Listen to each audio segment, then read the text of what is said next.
UP को और आता रहूंगा। आप जो फैसला लो मैं तो आता रहूंगा। अगर आप इसको कहेंगे कि ये एक तरफा मोहब्बत है तो यकीनन एक तरफा मोहब्बत है। मैं आपसे कुछ नहीं चाहता हूं, मैं सिर्फ ये चाहता हूं कि आप एक सियासी ताकत बनिए, अपनी एक सियासी आवाज को मजबूत बनाइए। पत्रकार याद रखो, आसमानों से कोई उतर कर आने वाला नहीं है, जमीन से आपको अपना नेता बनाना पड़ेगा। खबर चलने के बाद मैं अपने आप को नेता बनाने नहीं आया हूं, और जिस मैं चाहता हूं कि आपकी आवाज, आपकी वोट की ताकत और अहमियत बने। और उसका आप बताओ कि क्या हो रहा है उत्तर प्रदेश में। सील भी हुई इस बार, लेकिन उसके बाद पुलिस ने उसको गिरफ्तार करके जेल भेज दिया। वही दोबारा झूठ को बयान कहीं न कहीं अधिकारी नतमस्तक हुए और सच्चाई का गला घोटा गया। यादव 2017 का हम आपको बता दें कि अगर बीजेपी सत्ता में आई, दुकान सील हुई, तो जब दुकान सील हुई तो इसका मतलब कि कार्रवाई सही थी। लेकिन सरकार में बैठे कुछ नेताओं के दबाव में अधिकारियों ने जो दोबारा नरेंद्र मोदी पत्रकार को जेल भेज बनने का रास्ता आसान, जिसका नाम प्रिंस है। 2022 में विधानसभा के मैं नहीं कह रहा हूँ, आप खुद देखिए। और हमारे दरमियान में आकर ये कहा गया जो पत्रकार है उसके हाथों में किस तरह हथकड़ी लगाकर उसको ले जाया जा रहा है। पुकारता रहा, मैं आपसे अपील करता रहा, आप उसकी जुबानी ही सुने। आप नहीं हरा पाएंगे बीजेपी को। मैं आपसे उस वक्त भी कहा कि कम से कम आप अपने वोट से अपनी एक सियासी लीडरशिप को बनाइए, अपने नेता को बनाइए जो जाकर नाइंसाफियों के खिलाफ आपकी आवाज बन सके, जो जुल्म के खिलाफ आपकी आवाज बन सके। मेरी आपसे गुजारिश है कि मेरी इन तमाम बातों पर आप आराम से गौर फरमाइए। मैं फिर से आपसे कह रहा हूं कि अखिलेश यादव में ना तो काबिलियत है अपने पिता की तरह, ना अखिलेश यादव में जज्बा है सेकुलरिज्म को जिंदा रखने का, मगर अखिलेश यादव और समाजवादी पार्टी में बार बार वो यही कहते रहेंगे कि आप हमारा साथ दो, मुस्लिम समाज हमारा साथ दो, दलित समाज हमारा साथ दो, तो हम कामयाब हो जाएंगे। आपने वोट दिया तब भी बीजेपी कामयाब हो गई। यकीनन बीजेपी को हराना है, मगर समाजवादी पार्टी उत्तर प्रदेश से बीजेपी को नहीं हरा सकती। समाजवादी पार्टी हो, बीएसपी हो, इनमें अब दमखम नहीं रहा बीजेपी से मुकाबला करने के लिए। अरे याद रखो, अगर बीजेपी को हराना है तो तुमको बीजेपी को उसकी हिंदुत्व आइडियोलॉजी पर हराना पड़ेगा। अगर अपोजिशन के लीडर मिल जाएंगे इससे कुछ फायदा नहीं होगा। फायदा उस वक्त होगा जब यूपी की जनता को बीजेपी के खिलाफ खड़ा कर दिया जाए और उनसे कहा जाए कि बीजेपी आपको नौकरी देने में नाकाम साबित हुई है, बीजेपी नौजवानों का मुकद्दर बेरोजगार बनाकर रखती है। जब हम यूपी की और भारत की जनता को ये बात समझाने में कामयाब हो जाएंगे कि नरेंद्र मोदी प्रधानमंत्री जरूर बन गए मगर महंगाई को रोक नहीं सके। आज गरीबी बढ़ रही है, बेरोजगारी बढ़ रही है, आज जनता के पास पैसे नहीं है अगर उनके बच्चों को स्कूल में तालीम दिलाने के लिए। आज गरीब इतना परेशान है करके घर में अगर कोई बीमार पड़ जाता है तो उसको कर्जे लेकर अपने दोस्त या अपने रिश्तेदारों का इलाज करना पड़ता है। ये सब के सब जिम्मेदार बीजेपी के प्रधानमंत्री, देश के प्रधानमंत्री और उत्तर प्रदेश के मुख्यमंत्री का मामला रहा है। आज अब उत्तर प्रदेश के मुख्यमंत्री से पूछिए कि आपने उत्तर प्रदेश में क्या विकास किया, तो बोलेंगे मैंने बुलडोजर मासूम लोगों के घर पर चढ़ा दिए। उनसे आप पूछिए कि तुमने कौन सा विकास किया, तो बोलेंगे मैंने माफिया को खत्म कर दिया। अरे माफिया को कहां खत्म हो रहा है? अरे ये तो बताओ कि आपके बीजेपी में कितने ऐसे माफिया नेता बैठे हैं, उन पर फूल बरसाए जा रहे हैं, उनको आप अपनी सत्ता में रहकर अपनी छत्र छाया में उनकी हिफाजत कर रहे हैं, और जो कोर्ट से मुल्जिम करार दिया जाता, जिसके हाथ में जंजीरें होती है, तो पुलिस की मौजूदगी में उनको लोग आकर उनके सर पर गोलियां चलाकर उनकी हत्या करके चली जाती हैं और मुख्यमंत्री बोलते हैं कि मैंने माफिया को मार दिया। मुख्यमंत्री आपकी पुलिस है, उत्तर प्रदेश की पुलिस की कस्टडी में 2 प्रिजनर्स हैं, और उनको आकर सर पर गोलियां मारकर, और मारने वाले पूरी तैयारी के साथ आए थे, मारकर हथियार फेंककर पुकारते हैं सरेंडर सरेंडर, और जेएसआर का नारा। मैं उन पुलिस वालों से मेरा एक सवाल है, अगर वो जेएसआर का नारा नहीं लगाते और तकबीर बोलते तो निकाल कर उनको वहीं बूंद देते थे। ये कौन सा आपका इंसाफ है, बताओ आप। और मुख्यमंत्री बोलते गोली का जवाब गोली से देंगे, तो वहां पर क्या हो रहा था, गोली का जवाब जबान से भी नहीं दे पा रहे थे। आपकी कस्टडी में किसी की हत्या हो जाती, छोड़ दिए थोड़ी देर के लिए, उन मुल्जिमिन का नाम अतीक और अशरफ था, मगर आपकी कस्टडी में थे, आपने उनको नहीं बचा पाए, और आप बड़े बड़े बुलंद बांग दावे कर रहे हैं हम ऐसा कर देंगे। अरे तुम्हारी कस्टडी में जो प्रिजनर है तुम उसको नहीं बचा पाए। और मैं कह रहा हूं कि एनकाउंटर चाहे किसी समुदाय का हो, उसका नाम कुछ भी हो, एनकाउंटर से लोकतंत्र कमजोर होता है, एनकाउंटर से लोगों का विश्वास लोकतंत्र में, जमहूरियत में कम होता है। एनकाउंटर से कोर्ट जो कानून और इंसाफ के ऊपर अगर कोई इंसाफ करना है तो कोर्ट का काम है। जनता का एतमाद कोर्ट से कम हो जाएगा, जनता का एतमाद पुलिस से कम हो जाएगा, क्योंकि अगर कोई सत्ता में बैठकर ये तय करेगा कि कोर्ट फैसला नहीं देगा, मैं गोली से इंसाफ करूंगा, तो जमहूरियत खत्म हो जाएगी। लोकतंत्र को अगर मजबूत करना है तो गोली से नहीं, कोर्ट से इंसाफ करना चाहिए। आखिर वो कौन लोग हैं? मैं फिर से पूछ रहा हूं उत्तर प्रदेश के मुख्यमंत्री से कि जिन लोगों ने इलाहाबाद की सरजमीन पर उन दोनों को गोली मारी, आखिर वो कौन लोग हैं कि उनके एक जो जिसने गोली मारी उसके घर पर झोपड़ी में रहती है उसकी मां, आखिर कैसे उसके पास 8-8 लाख के 2 वेपन आए, 16 लाख के? क्या इनको पैसा पाकिस्तान से आया? योगी आदित्यनाथ बताओ हमको, क्या आईएसआई ने उनको पैसा दिया था? क्या ये लश्कर तैयबा के एजेंट थे या नाथूराम गोडसे की नाजायज औलाद थी ये? या तो हाफिज सईद की नाजायज औलाद या फिर गोडसे की नाजायज औलाद हो सकती है ये। मुख्यमंत्री बोलते नहीं है कि कौन है, कौन उनके पीछे है, कि कौन उनको वो 8-8 लाख की एक रिवॉल्वर दिया, सेमी ऑटोमेटिक, कहां से हथियार इनको आए, कोई सब भूल गए। मीडिया वाले 3 दिन 4 दिन तक खूब चलाए, उसके बाद बाबा के राज में जो हो रहा वो खामोश बैठ गए, बोले महाराज का मामला है। अरे ये तो दिखाते कि भाई कहां से वो रिवॉल्वर आई, 8-8 लाख के 2-2 वेपन, 16 लाख की वेपन। हम इन नाजायज नाथूराम गोडसे के औलाद को कहना चाहेंगे कि गोलियों से हम डरने वाले नहीं हैं, मौत से डरने वाले का नाम असदुद्दीन ओवैसी नहीं है।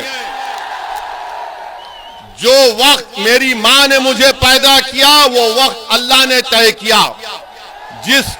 जिस वक्त इस दुनिया से हमारी आंख बंद होगी वो वक्त भी अल्लाह तय करेगा।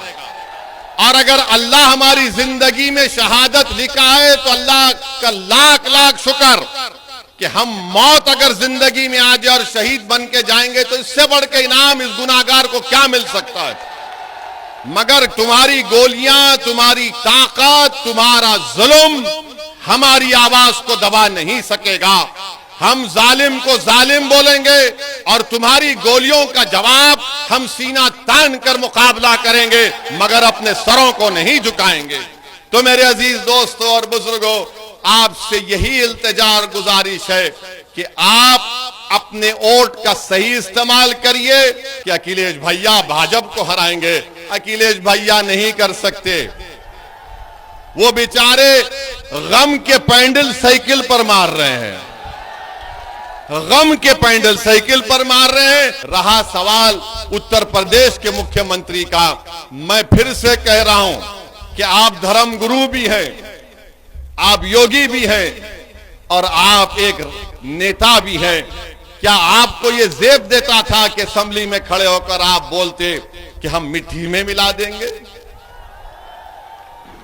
आज हम देश के सबसे बड़े प्रदेश के मुख्यमंत्री हैं और अखिलेश यादव को बोलकर कह रहे हैं कि मिट्टी में मिला देंगे, कि सुर बदल जाए। हाँ, अगर आप बोलते अखिलेश यादव तुम्हारी पार्टी को मिट्टी में मिला दूंगा तो हम भी बोलते आमीन। ईमान बदल जाए तो देश में क्या हो सकता है? मगर किसी व्यक्ति को मिट्टी में नहीं मिला सकते आप, चाहे वो किसी समुदाय का। देश में होने वाली तमाम घटनाएं, जो ऊंचे पद पर बैठता है उसकी जबान से इस तरह के अल्फाज निकलना, और ऊपर से उत्तर प्रदेश के मुख्यमंत्री और उनके अतराफ के दोस्त खबरें, और खास तौर से उनके जो समुदाय है वो कहता है कि 2029 में बाबा दिल्ली जा रहे हैं। तो भाई ख्वाब देखने में कोई बुराई नहीं है, आप ख्वाब देखिए, मगर अगर आप ये देख रहे हैं कि दिल्ली जाऊंगा तो फिर इस तरह के अल्फाज अगर आप इस्तेमाल करेंगे तो जिंदगी भर वो वीडियो लोग दिखाते रहेंगे कि वो शख्स है जिसने विधानसभा में खड़े होकर इस तरह की वाहियात बात की। तो मेरे अजीज दोस्तों और बुजुर्गों, जो बड़ा बड़ा नरेंद्र मोदी आजकल बोलते हैं पसमानदा मुसलमान, पसमानदा मुसलमान, उन्हें हम भारत के प्रधानमंत्री से और उत्तर प्रदेश के मुख्यमंत्री से पूछना चाहते हैं, क्या ये सच नहीं है? ये सारी घटनाएं आपके सामने हैं। हायर एजुकेशन में सबसे कम अगर कोई है तो मुसलमान है। इन चीजों से भी जब सबसे कम मुसलमान है, आम लोग हैं। और नरेंद्र मोदी और बीजेपी आरएसएस रोज बाजा बजाती पसमानदा मुसलमान, पसमानदा मुसलमान। अरे तुम बाजा बजा रहे तो कुछ तो करो। मामला भारत सरकार का डेटा इंडियन एक्सप्रेस में एक आर्टिकल छपा है, भारत सरकार का डेटा बता रहा है कि पूरे देश में कोई लेना देना हायर एजुकेशन में यानी 12वीं 12th क्लास के बाद जो एनरोलमेंट होता है किसका हुआ है? दलितों का 4% की वजह से, आदिवासियों का 11%, जीना हराम कर दिया, ओबीसी का 4%, अपर कास्ट लोगों का 13%, गलत सलत सवाल और मुसलमानों का 8% कम हुआ है पूरे भारत में। तमाम मुसलमान सैकड़ों, और उत्तर प्रदेश में हिंदू कितना कम हुआ है? क्या मुसलमानों उत्तर प्रदेश में अल्पसंख्यक समाज मुसलमान की आबादी 20% है। हम तो कहते हैं और कितने मुसलमान समाज के लाखों मुसलमान हायर एजुकेशन में पढ़ रहे 4.5%। ऐसी गंदगी को रखना भी नहीं। पूरे भारत में अगर 1,80,000 मुसलमान का ड्रॉप आउट हुआ है हायर एजुकेशन एनरोलमेंट में, तो उत्तर प्रदेश में 58,365 का ड्रॉप आउट हुआ। हम ऐसे क्यों मोदी जी आप झूठ बोलते हैं पसमानदा मुसलमान को करो? अरे आप ही के राज में इतने बुरे दिन आ गए कि 58,000 मुस्लिम बच्चे और बच्चियां हायर एजुकेशन से उत्तर प्रदेश में निकल जाती है। पहले हम सिर्फ 4% हायर एजुकेशन में हमने जो है क्यों है? क्योंकि मोदी जी ने फेलोशिप को खत्म कर दिया मौलाना आजाद पर जो है चलते चलते, क्योंकि एनकाउंटर के नाम पर डर फैला दिया जाता है, तो उसके अंदर इस्लाम का जो है पूरा डराया जाता है, तो लोग डरते हैं, नौकरी नहीं मिलती, जब पढ़ेंगे नहीं तो नौकरी नहीं मिलती। बल्कि PLFS का डेटा है, अगर किसी का नाम मुसलमान है और किसी का नाम दलित है, आदिवासी है और पंडित है तो सबको इंटरव्यू का कॉल आता है। किसको नहीं आता? मुसलमान को नहीं आता। मत सताया जाए, ये सच्चाई को बयान कर रहा हूँ। और ऐसे लोगों और ये समाजवादी कांग्रेस के लोग वैसी भड़काऊ भाषण देता। अरे मेरा भड़काऊ भाषण नहीं होता है, संगठनों से भी मैं सच्चाई को बयान कर रहा हूँ, डेटा की बुनियाद पर बयान कर रहा हूँ। तुम सच्चाई को कबूल नहीं करना चाहते। एक तो भारत के प्रधानमंत्री और उनकी पार्टी बोलती सबका साथ, सबका विकास, सबका विश्वास। कहाँ का सबका साथ हो रहा है? बस मेरा इतना ही उत्तर प्रदेश में जहां से प्रधानमंत्री MP हैं, उस प्रदेश में 58,365 मुसलमान हायर एजुकेशन में ड्रॉप आउट है। क्यों आपने स्कॉलरशिप नहीं देते? और बोले जाते हैं। और फिर अखिलेश यादव, बहुजन समाज, ये कांग्रेस नहीं ओवैसी वोट काटता है। अरे इसमें क्या है बताओ? तुम मुंह क्यों नहीं खोलते इसके बारे में? एनकाउंटर हुआ तो मुंह नहीं खोलते। मगर मेरे अजीज दोस्तों और बुजुर्गों, इसीलिए हम आपसे कह रहे हैं कि आपको अपने जमीन से अपने नेता को बनाना है। यूपी को और आता रहूंगा, आप जो फैसला लो मैं तो आता रहूंगा। अगर आप इसको कहेंगे कि ये एक तरफा मोहब्बत है तो यकीनन एक तरफा मोहब्बत है। मैं आपसे कुछ नहीं चाहता हूं, मैं सिर्फ यह चाहता हूं कि आप एक सियासी ताकत बनिए, अपनी एक सियासी आवाज को मजबूत बनाइए। याद रखो, आसमानों से कोई उतर कर आने वाला नहीं है, जमीन से आपको अपना नेता बनाना पड़ेगा। मैं अपने आप को नेता बनाने नहीं आया हूं, मैं चाहता हूं कि आपकी आवाज, आपकी वोट की एक ताकत और अहमियत बने। आप बताओ कि क्या हो रहा है उत्तर प्रदेश में। अब तो महिलाओं को लेडी डॉन मीडिया लिखती है, महिलाओं को दिखाकर मीडिया दिखाता है लेडी डॉन। अब वो दिन दूर नहीं है कि जब एक 12 साल के बच्चे को बताया कि कहा जाएगा ये बच्चा डॉन, महिला डॉन, बच्चा डॉन। अब वो दिन भी दूर नहीं है कि अगर किसी का बच्चा अपनी मां के कोख से पैदा हुआ तो ये रोता हुआ बच्चा बड़ा होकर डॉन बनेगा। मीडिया को रोटी सेकना है। और भारत के प्रधानमंत्री तो माशाल्लाह उसमें तेल डालने का काम करते हैं। केरल में एक पिक्चर रिलीज हुई और उसके ऊपर प्रधानमंत्री कह रहे हैं भाइयों बहनों पिक्चर देखो। अरे देश के प्रधानमंत्री हैं आप या कोई पिक्चर के प्रमोटर हैं आप? मानता हूं कि भारत के प्रधानमंत्री की तरह कोई एक्टिंग नहीं कर सकता। अखिलेश भी कोशिश कर रहे हैं मगर फ्लॉप हो रहे हैं।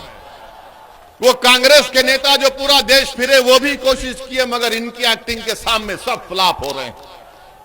मैं तो समझता हूं कि दुनिया के जितने फिल्म स्टार हैं वो खुश होते हैं कि भाई वो इसको यहीं रखो, यहां आ गया तो हमारी दुकान बंद। आप भारत के प्रधानमंत्री रहकर बोलते हैं पिक्चर देखो। भारत के प्रधानमंत्री आप नहीं जानते क्या? मैं आपको हिस्ट्री तारीख बता रहा हूं। हिटलर ने 70 लाख यहूदियों को खत्म किया था। 70 लाख यहूदियों को हिटलर ने खत्म किया था। कैसे खत्म किया था? इसने अपने दौर में कहा था कि यहूदियों के खिलाफ गाली गलौज करो, हेट स्पीच दो कि ये जर्मनी से मोहब्बत नहीं रखते, ये आर्यन रेस से नहीं है, ये जर्मनी के गद्दार हैं। फिर हिटलर ने क्या किया? पिक्चर बनाना शुरू किया। 1940 में हिटलर ने पहली पिक्चर बनाई थी यहूदियों के खिलाफ। उसका जर्मन लैंग्वेज से अगर ट्रांसलेशन तर्जुमा करेंगे तो उसका पिक्चर का नाम था द इटर्नल जू। उसमें क्या दिखाया गया? ये यहूदी जर्मनी के गद्दार हैं, ये जर्मनी के अंदर घर के दुश्मन हैं। देश के प्रधानमंत्री, जर्मनी की तारीख आपके सामने है, जर्मनी की तारीख आपके सामने है, उसको आप नजर रखो। आप जिस देश को, ये बहुत बड़ा देश है, इस देश की खूबसूरती इसका कल्चर है, इसका मजहब है, इसकी जबानें हैं, वो पिक्चर को दिखा रहे। अरे वो पिक्चर बनाने वाला कितना कमजर्फ है। पहले कहा कि 32,000 महिला आईसीस में चले गई, जब कोर्ट में केस गया तो कहा कि सिर्फ 3। अरे वो गई तो तुमको क्या, तुम क्या पिक्चर बनाकर पूरे बुर्खापोश खवातीन को बदनाम करोगे? तुम क्या पूरे समुदाय को बदनाम करोगे? और भारत में जितने मुसलमानों के मजहबी तंजीमें हैं उन सब ने आईसिस के खिलाफ फतवा दिया, कहा ये दहशतगर्द है, आतंकवादी हैं। तुम वो नहीं दिखाते। और किसी ने हमसे कहा कि उस पिक्चर में ओवैसी तुम्हारी तकरीर भी दिखाई गई। तो हम मानते हैं कि हमारी तकरीर को सुने बगैर हमारे दुश्मन का भी पेट में दर्द नहीं कम होता। इनको लगता है कि जब तक ओवैसी का भाषण नहीं सुनेंगे हम में मर्दानगी नहीं पैदा होगी। तो सुनो, सच्चाई पर मुबन्नी है, झूठ पर हम नहीं बोलते, लंबी लंबी नहीं छोड़ते। भाइयों बहनों 15 लाख आ जाएगा। भाइयों बहनों हर साल 2 करोड़ नौकरियां मिलेंगी, अच्छे दिन आ जाएंगे। तो ये पिक्चर बना रहे हैं। अरे महंगाई पर पिक्चर बनाओ, पिक्चर बनाओ। किसान को फर्टिलाइजर नहीं मिल रहा है, नहीं बनाएंगे। अरे पिक्चर बनाओ कि घर में गरीब के पास पैसे नहीं है, सेविंग्स खत्म हो रही हैं। भारत में 20% गरीब और गरीब हुआ है। कितना? 50%। अगर एक गरीब 100 रुपये कमा रहा था, आज 50 रुपये कमा रहा है। और अगर कोई दौलतमंद 100 रुपये कमा रहा था, आज 140 रुपये कमा रहा है। ये नरेंद्र मोदी का सबका साथ, सबका विश्वास, ये गरीबों से मोहब्बत बीजेपी की है कि गरीब जो 100 रुपये कमा रहा था आज 50 रुपये कमा रहा है। सबसे गरीब जो दौलतमंद 100 रुपये कमा रहा था 140 रुपये कमा रहा है। तो भारत के गरीबों को फैसला करना है, भारत के मजलूमों को फैसला करना है।